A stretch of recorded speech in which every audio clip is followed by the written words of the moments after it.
Okay, and now it starts. So this week's session is also held in English because we have few attendees with the, who doesn't speak Finnish. So and that's good. That's definitely good. We will have the session always in English when there is like a requirement for it. So thank you for joining. And this week's session is about Data Wrangler. You know already something about it because I held it in Finnish just before this one, but now it's like unencrypted version so that you can also understand the audio. I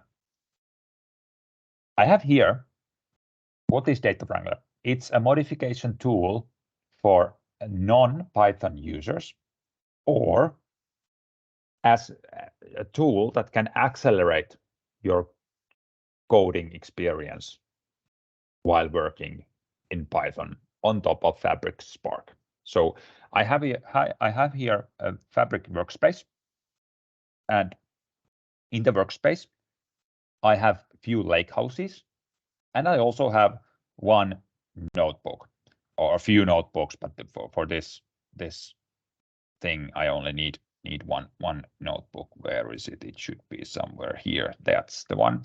So, and in the notebook I can actually now stop the session, so it will delete the Spark session we already had, and here I need to start the Spark session. So I will now execute something, SQL statement, against my lakehouse, just to spin up the Spark session, and now it should start like in 4 seconds, 5 seconds in Fabric. Okay, of course in demos it will take some more time. Copying 15 seconds, even longer.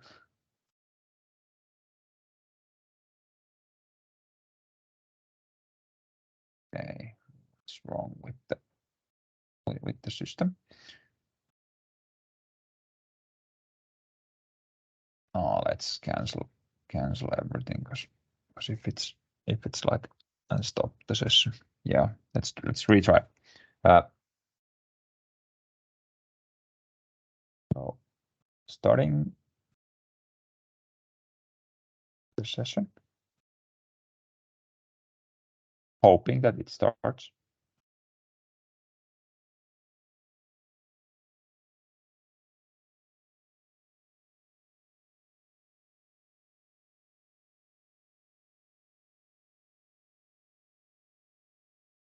Let's close the notebook and open the notebook once more. So, or we can actually even create a new notebook if that doesn't work. Let's open a notebook. Yes, and here we will execute something to get the session running.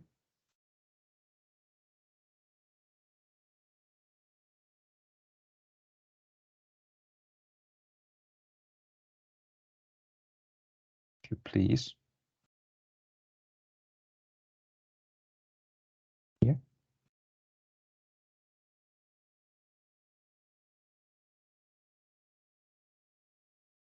This is embarrassing. I don't understand why this would not execute.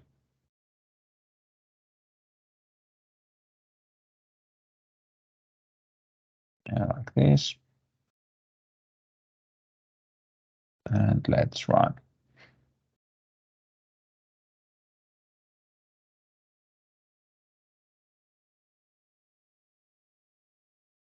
I was living in the edge because I was stopping my session and now trying to restart that. I don't know why it doesn't restart anymore. Let's go to the other workspace, like here. And if we have a notebook here, yes, we have some notebook here. Let's look that, and then we can run this one.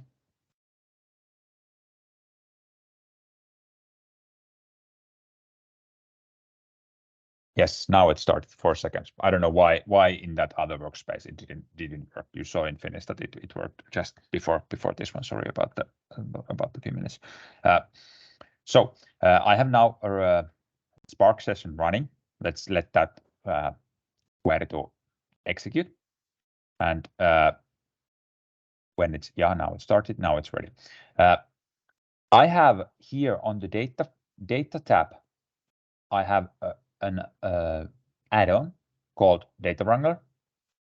And from here, if I try to open it, it currently says no pandas data frames detected. And the problem is that we don't have anything that loaded on our Spark session, which the Data Wrangler could attach to. And we could generate something. So let's add a new code cell here. And actually, we don't need to add it, but let's drag some of the fields here. So let's take this date dimension and let's drag it over here. So table from our lakehouse. And now it auto-generated me a Python code or PySpark code that I can add or load that table from a lakehouse as a data frame, Spark data frame. So now I have a DF data frame, which has this data loaded into it. And if I now try to launch the Data Wrangler, it still doesn't find anything. And that's because it only can find, as of today, Pandas data frames. And Pandas data frames are like native Python data frames. And Spark data frames are native Spark data frames, which can exist on top of all the languages available in Spark. Microsoft has written in the official documentation that they will support Spark data frames in an upcoming release, but we are not yet there. So now we need to get Pandas data frames to be able to modify or use the Data Wrangler. So I'm here writing a very tiny Python code where I call this data frame 2 equals data frame or df, the one from the previous step, dot to pandas. And I think it's lowercase letter there. So I'm kind of converting this data frame we had to pandas data frame. And when I run this and try to run the Data Wrangler again, it finds that data frame. So it detects from this session what variables we do have, what data frame variables we do have, and finds all the pandas data frames. And now I have one, so that's why it's visible there. When I click it, I open the actual Data Wrangler. And what is the Data Wrangler? It is like a Power Query-like editor where you see a distribution of the values, some statistics of the column values, and you can do changes to the values. So for example, here I have day of year starting from 1 to 365. So I could, for this demo, purpose of this demo, we will filter this one to only include days over 200. So I can click there on 3 dots, filter. It's this column, day of year. Condition is greater than, and then I give the rule 200. And then I will choose that I want to keep the matching rows. I could also choose delete the matching rows, but then I will apply this one. It will generate a step in my code. So this is exactly like Power Query. I have 2 steps now in my like workflow, and I have here only the remaining rows are the ones that are over 200. And then I could do further modifications, like I want these ones to be capital. So I will choose the weekday name. I will pick up the 3 dots and find that, oh, it's not, that function is not here, but I can always go to the left for the operations. I have various different operations here. So like duplicate removal, missing value, null value removal, some filling null values, find and replace, then some formatting options. And here is the one I'm looking for. So I want to convert this text to be uppercase. That's the one I'm looking for. So I will click here. I will choose what column is the target column, kind of to what column I'm doing that. And I will see a preview of the change. And then I will apply that, and it will add a new step over here. So then when it's done, I have like 3 steps already, and now I'm building up the 4th step. I can go backwards, kind of look at, okay, what was this step? Yeah, it was that one, perfect. And this is that one. So I can kind of double check my operations. And then when I'm ready with all the transformations, I will add this code back to the notebook.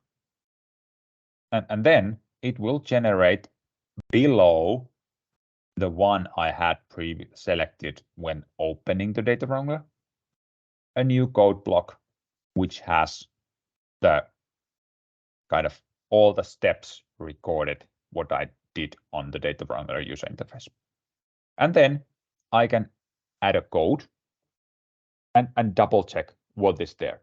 This Data Wrangler works in a different session than our main notebook session. So this means that when I try to see what's inside this modified data frame df2 clean, because that's how it will call the cleanup version, it will say, oh, it's not undefined yet. So this code has not been executed when I was in the Data Wrangler. It was executed in a separate session, and then the code was inserted into this session. So now I will execute this one. It run, and then if I run the same code, it will work. So basically, if you understand Python, you can speed up your development by using Data Wrangler. If you don't understand Python, but you are, for example, an R developer, you can still use this tool when we have the Spark data frame support, just to kind of do those transformations. Of course, it will generate them in Python, but it doesn't matter. Kind of, it's a good code generation tool, and then you can still, when it supports Spark data frames, use your own kind of favorite language on top of Spark and continue from there. But kind of, I see this as a use case for both accelerator for Python PySpark developers, but also a very good tool for R developers or others if and when working on top of Spark. And from here, of course, what I would do next is that I would convert this to Spark data frames, and then I would save this back to the Lakehouse as a kind of cleaned up version. And that's how I can kind of easily speed up my development when doing those standard or like most common transformations. Good.